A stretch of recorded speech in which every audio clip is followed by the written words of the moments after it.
girl Erica from the CLASSYIT Climb blog. In going with my tech week, as I've been doing with you guys, I have a lovely lady who I met on Facebook through a very funny post. I always find time in my day to go on Facebook and act silly and comment. And so I said, look, you got to come on the show. You got to tell people what you're doing. You got to tell them about the opportunities out there. So without further ado, I'll let her introduce herself. Tell them your name. Yes, my name is Jessica Kimbrough, and I'm a network engineer, and I have a course that helps others like myself get into network engineering and start their path in IT, whether that develops into software development like coding or automation, or even sales, tech sales. I love it. I love it. So in this fast world of tech, you know, y'all, does she look like a tech person right now? Listen, you know, we always make fun about what do tech people look like. She's a tech person. She looks like what tech people look like. And what you have to start letting go is what you have in your mind of what tech people are supposed to look like. Okay. Now, with that being said, you do 3 extra income in 1 year. Yes. I mean, how does that feel? That feels amazing. I'm able to do the things I want to do, especially with engineering. I am an independent contractor, so I travel the United States. Within the past year, I've been to like 5 different states. So it's definitely rewarding, and yeah, I feel good. So y'all, she's out here riding her motorcycle. No, I'm messing. Who says she has her arm taps, neck taps, out here riding out here, living her life. Yes. So your background again was culinary. Correct. Yes, I went to culinary school. What made you go, you know what I need to do? This network administrator. What made you go, I can do that? Well, actually, I didn't. It kind of found me. I was living my life, doing my business in culinary, and I actually made some poor financial decisions, which made me have to go back into the work field and look for work. And I started doing Uber and Lyft, and it was good for, you know, a little minute until, you know, it wasn't good. So I went, looked at other jobs just to see if there's something else out there. And I saw a Craigslist post for becoming a network engineer. And I just looked through it, didn't think much of it, just sent my resume, which had a bunch of food places on it. And they called me back and they basically gave me a rundown of what it was. And what they do is you have to come to them, they'll train you, they'll pay for your hotel, they do all of this for you to learn to be an engineer. And I did that. I just went on a whim and just went. And it was actually exactly how I thought. You know, they basically paid me to learn. They didn't pay me much. It was like stipends, but at least they paid for my hotel and my traveling. So that was all I really needed. And after doing that for so long with studying took probably like 9 months. I was able to land my first contract, and I've been doing that ever since. Since they found me and they trained me up, they do take a percentage. I do have to pay them a percentage out my check, but I mean, I still make more than what I did before. They can have it, right? So how long were you there at the training place with them? Like 2 weeks, 3 weeks, a month? So what happened was they have stages. So every month they kind of test you out to make sure that you're retaining the information, because they give you like 2 years of information in 4 months. So if you couldn't grasp it throughout the months, then they let you go. So when I first came, my month checkout came up and they didn't pass me along, and they said, yeah, I got to go back home. And I was so devastated and I didn't know what to do. But they gave me an ultimatum. They said, you can come back in a year, or you can come back if you get your CCNA. And I went and I looked at the CCNA exam topics, and I'm like, I know none of this. It was a foreign language, but I don't like to fail. I don't like failure. So the first thing I did was I started going to the library every day and studying. And it took me about 4, maybe 5 weeks before I was ready to take my exam. And I passed on the first time. And then I gave it to them. I said, hey, I passed. Look at my scores. I'm ready to come back. And they was like, wow, no one has ever been able to do this. So so they were like, I'm trying to come back. Quit playing on me. Yes, they gave you food stipend, gas stipend, and a hotel. Like, that's lovely. you know, and with that, I was able to, since I didn't have to work, I was able to do a little bit of Uber and Lyft to pay down some of my credit cards that I used. And it was just a good deal. And I'm like, I need to be in this. So I came back and they just accepted me, and I just kept going through the program. And since I had my certificate, which a lot of people didn't in the program, even the mentors, they kind of was able to give me more projects, more contracts that I can choose from. And of course, they love it on my end as the company that I'm working for.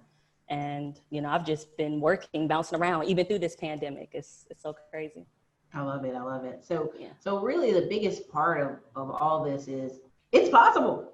Like this is possible. Like, I'm not going to say everybody's going to switch careers immediately, but there's a lot of opportunity, right? And correct. As you started going, the people in the training group, what did they look like? Were they young? Were they old? Was it just a mix of people? Honestly, they were men between the ages of 29 and 39. I would say it was men that was 29 to 39, that age group. Maybe they knew it was time to get serious and get some career. Exactly. So it was, but when you come in, it's that first month is really intense that a lot of people don't make it. So out of a group of 10, maybe only 2 or 3 actually makes it to go to the next phase of the program. So it was very intense. So a lot of times only the older men would get it. Maybe they're like mid 30s, early 30s. They would come in, and that's really who it. They're not playing. They like, I'm 39. This is the career. Exactly. This is the last hoorah. Yes. So when you were studying at home, did you feel defeated? Did you feel nervous? Did you just go, I'm gonna do this? I felt all of them. I was definitely defeated because they took me in the office and said, we can't move forward. And that never happened to me. Like, you know, I've never got fired from a job or anything like that. So it was just like, what do you mean you don't want me? You know, and then I went back and the place was in another state. So I'm like, I'm in a whole nother state and I don't want to go back because I basically said my farewells to all my family, you know, and I come back saying, oh, you know, they kicked me out. So it was already, I had so many emotions, but I didn't want to give up. I felt like, okay, let me actually try this. Let's see, can I get the CCNA? And if I can, then, you know, I'm supposed to be in this program. And if I can't, then I need to look at other opportunities. So it was like a tight 4 to 5 weeks. You took the CCNA and you were like, take this paper. Let me up in this door. Oh, yes. When I went to take my test, they told me my scores immediately. And I'm like, oh, I passed. And I emailed them immediately. Like, I just walked out the station and I was like, hey, look at my scores. Look, I sent some screenshots of all of it. And then they called me back immediately. It was like, wow, that's impressive. I'm like, yes, so I'll be at the hotel. Let me know what room I'm in. Let me know where I'm booking. Exactly. That's good. It's good. I like it. So I'm glad you were able to stay kind of in that area for the 4 weeks. You didn't have to go home. That was good. Gave you focus. Yeah. Oh, that was a drive. It was from Georgia to Minnesota. That's a long drive. Man, not me. And I went on a whim. Like, I didn't know that this was a real opportunity or not. I just wanted some adventure. I knew I needed something different. I got myself into a pickle and I'm like, listen, clearly I need to get my mindset right. So let's just go and, you know, get some experience from somewhere. Even if I didn't do anything in Minnesota, at least I would have came back with a different perspective. Yeah, you got some change. Change is always good. Change and embracing a hard challenge is always good. Whether people acknowledge it or not. So in the future, right? If you were to stay in the career path you're on, what are some of the numbers that are projected for someone if they were to stay in the career path of CCNA?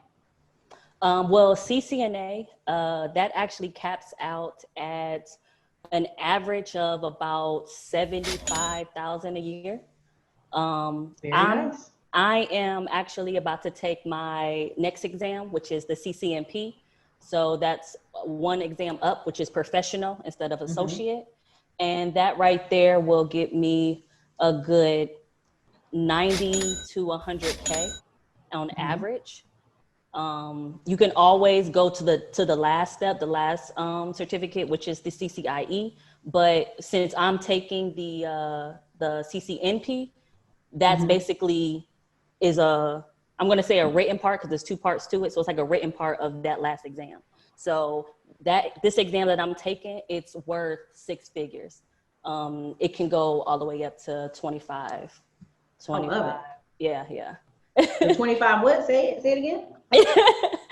I'm writing it down for the audience. Not 25, but 250,000 a year. That's basically for the CCIE. For the CCIE and the CCNP, because they made some changes. So that certificate is definitely worth a lot now. Love it. I love it. So part of my thinking is, did you just run home and tell everybody, I got it. And you try to tell your family and friends, you try to like educate your friends on how to get engineering? Listen, I did. I told everyone I knew, and they were just like, that's because you're smart. And I'm like, well, I made a lot of C's and D's in high school, so I don't understand, So they just wasn't listening. And I just was telling them, like, you don't have to know anything about it, and they pay you, so just get on this company. And they just didn't want to, for a lot of reasons. Maybe they couldn't travel. Or kids, exactly. Well, here's the sad part. I feel like a lot of people make the excuse, I got my kids, and really the truth is, once you start, you ever hear the saying, like, once you expand your mind, you can't go back. Once you see that you can make 100K to 200K, and it's not that hard, and these people aren't that much more smart than you kind of thing, is something about it shatters your mind, I think. Yep, exactly. Because when I got my first contract, they basically just praised me. And I'm like, you guys been in this been your job for like 10, 15 years. I've literally been doing this for a year, and I know more. And that's only because, yes, it is fresh on my brain, but I'm always constantly making sure that I know what my task at hand is, and it's really simple. It's just getting over the hump of knowledge, because there's so much that we don't know, especially if it's in a specific realm like network engineering. But once you get the basics, everything else is just Googling, because you're just trying to see, like, okay, how does this play out? As long as you know how to troubleshoot, which is basic. We troubleshoot all the time. We turn our phones off, turn it on when it's not working, uninstall an app, reinstall. So it's the same thing. It's just on an enterprise scale, a more grand scale. So and troubleshooting is very important. I mean, I've actually gone to Sprint stores and Verizon stores where people are like, my phone ain't working here.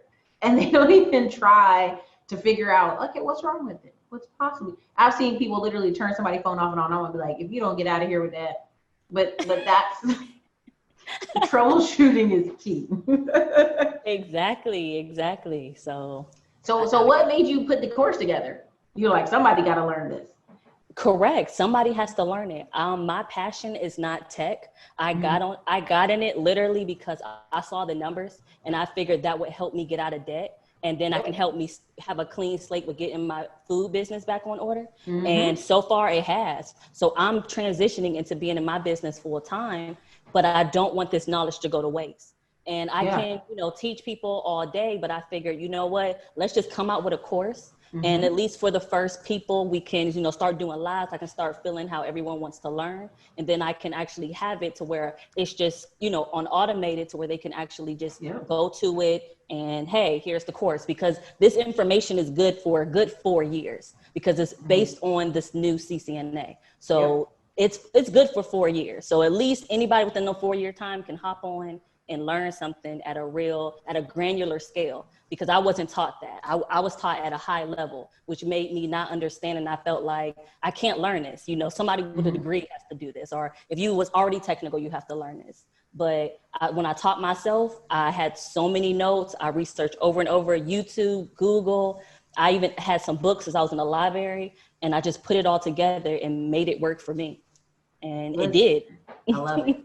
See, the reason I wanted to interview is because I've been trying my hardest to bring on tech individuals, so people see that tech is super diverse and that it's possible, and it's not this elevated class of people that, they're brainiacs and nobody can study. And I'm like, come on, you guys, you have to apply yourself, honestly. Correct. It's very rewarding. And it's like, folks feel like you have to look a certain way or you have to, come from a certain background, but you really don't. We just don't have the resources or people telling us, you can get into this, and that's what I feel with my courses. Like, look how I look, and especially people on my Facebook, like, how I act. So I'm in tech, and if I can do it, you definitely can do it, So I know you said you wanted to pay off debt and you want to go start a business up again. So correct. What is the magic number in your head that you were hoping for? Hoping for to knock out debt and start your business. Yeah. Okay, so my original numbers was 50,000. Because that was going to knock off the credit cards, the student loan, and then get my business up and running again.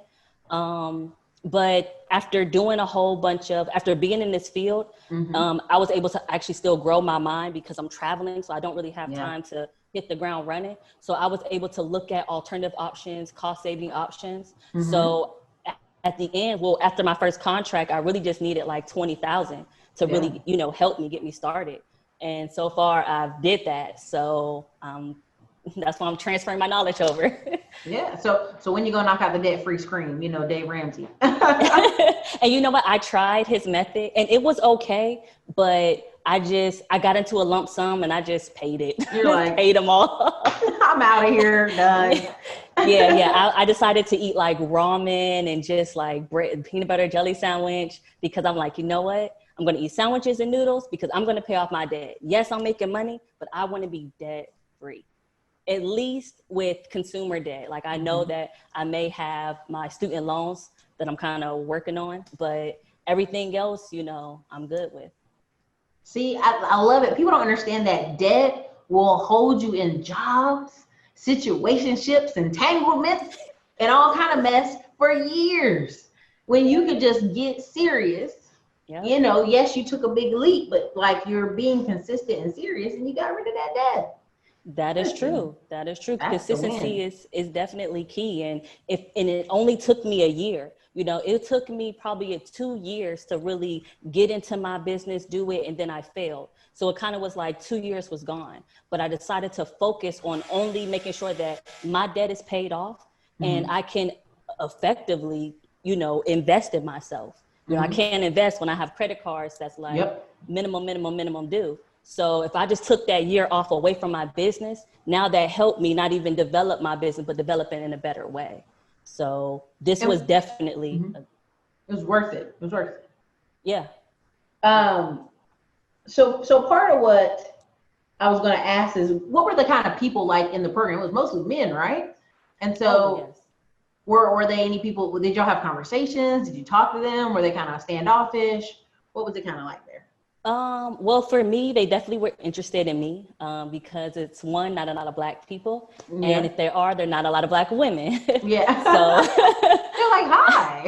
Exactly. I would say the only Black woman in the office at that time. They did have other Black women who were engineers that went on contract. But when I was there doing my training, I was the only one. And there was like one other Black guy that was there. But yeah, they were pretty cool. They wanted to talk to me, wanted to know, how did I find this opportunity, and just talking, just regular. I didn't feel any like real judgment or anything until I actually got on my contract. My first contract, they definitely was standoffish because, one guy that I came over as a team lead. So when I came in, I believe he was like 52. I think he had a birthday, so he was turning 52. Yeah. And, I'm 29. So he like team lead. Exactly. It's exactly his behavior. Probably came to work that day like, team lead? Yeah. He almost quit that day. He almost quit. But what type of food business did you have before, or that you're getting ready to start back up at the end of this? I'm going to encourage you to do another year. I'm just going to be honest. I want you to do another year for you and also stack some extra cash for real. Yeah. But and that's actually my dilemma because I don't know if I want to stay in it for at least one more year, because yes, I'm there, but imagine me having that safety net 10 times. So I'm definitely thinking about just staying. I'm also thinking that since I have my course, I'm coming out with the side course to that, which is my CCNP, because I know I'm going to get that. Okay, now, speak it in right. existence. Exactly. So I have 2 courses coming out. With those courses, I actually do automation. So I was going to make that a separate course. So I have 3 separate courses that I feel should hold me with my other investments, and then, you know, my food business. However, it's still in the air. So, we'll see you next year. Nah. exactly. Give it one more year, baby. Just ease in one more year. So what type of food business did you have before, or what is the one you're trying to do now? What I had before and currently what I'm doing now is plant-based cuisines. I started off as basically like a personal chef, and helping with meal prep. Basically my big culinary life was in Benihana. I was a Tapan chef, so everyone just loves to see that. And I went and got a flat top grill for my apartment, and I just, host things, and people love it. But, I transitioned into a food truck. And with the food truck, that is a lot. I wasn't expecting. I just said, hey, I'm going to get a food truck. I have some money. And so that definitely killed the dream. But since I was able to sit back and really learn from my mistakes and write down what I can and cannot do, as far as what in my state or legally. Marketing and all that. Exactly. So now it's like, okay, I'm ready to get back in it. I actually have someone cheaper to do a truck this time, which is family. I'm going to help them tech, and they're going to help me with my truck.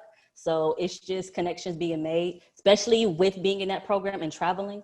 I've made so many connections with people that I just do business with, and it actually helps me in the cost, because either we barter services, or it's more of I already know someone in that field, so I don't have to go looking and possibly get scammed, Gotcha. So yeah.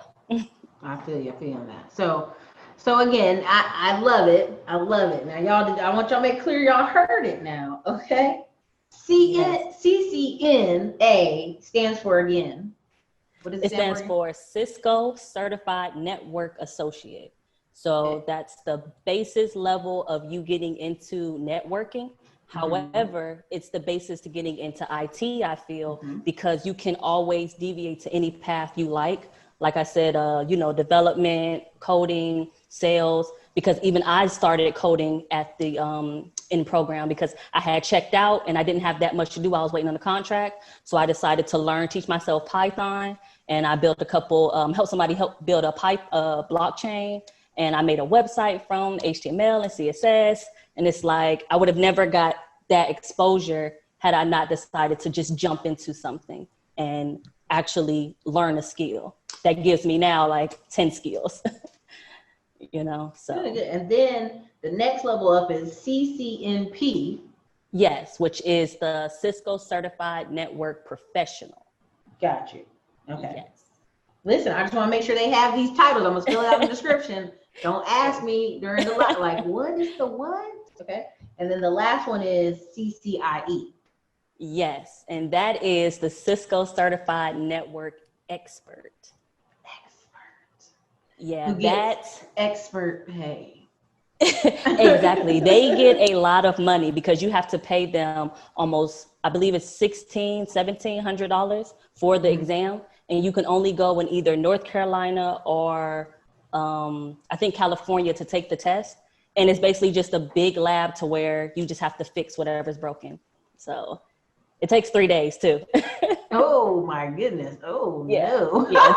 But that's it's intense. Though, where everything's broken. Your chair is even broken. You got to stand. Right. You never know. To get out room. Figure out how to get out. Locked in there. Exactly. I love it. That's good stuff. So in your course, is there live trainings? Are they watching videos, or how are they be doing it? Correct. Right now, I have 3 tiers, but right now, I'm just coming out with a preview of the whole course of itself. And yes, the whole course definitely involves live training on Saturday mornings, and they are recorded. They also provide PowerPoints, PDF of a blog that I've created of, different topics. Yep. It's broken down with quizzes, flashcards, and labs. I love it. I love it. I love it. Yes, Nice. yes, because you're gonna learn this. Yes, you're gonna learn it, and we're gonna go slow, but you're gonna learn it. I love it. I love it. So you guys, we're gonna bring her on again. We're gonna bring her on to the tech panel. We're finding a tech recruiter because so many people are like, oh, bring on a tech recruiter. So we're gonna find a tech recruiter and we're gonna bring you back on the panel. But thank you for reaching out again. I really appreciate it. You know, I'm on Facebook cutting up half the time, but I'm glad we connected here. Where can people find you online? Well, you can find me on Facebook and Instagram. I'm Jessica, Jesca Kimbro, Khembro. You can also, if you want to go directly to my course, you can go to my website, which is technicallyspeaking.com. And technically is, and technically is spelled TEKNIKALLY, speaking.com. And they'll take you right there, course overview, and just sign up and you'll get it emailed to you, whether it's the course or information, whatever you're requesting. Okay, Peter, put that in here. Talking to our brother Peter. So thank you for coming on. I really appreciate it. I hope the Classy Climbers get a kick out of this. We had tech thank you week for having me. ago, and people loved it. So we're gonna have another tech week coming soon. But I think it's important people see all kind of people can do tech, y'all. So yes. Justin, for coming by, I appreciate it. Yeah, so thank you for having me. For sure. All right, you guys, this is your girl Ericka from the Classy Climb blog, author of the Smartphone Millionaire book, How to Invest in People, Businesses, and Real Estate from the Palm of Your Hand. And we have Miss Jessica Kimbro coming out here with the Technically Speaking course. And y'all gonna want to grab it. That's all I'm saying. 3x your income from cook to 3x income. Come on now, you can't beat it. All right, you guys, have a great day.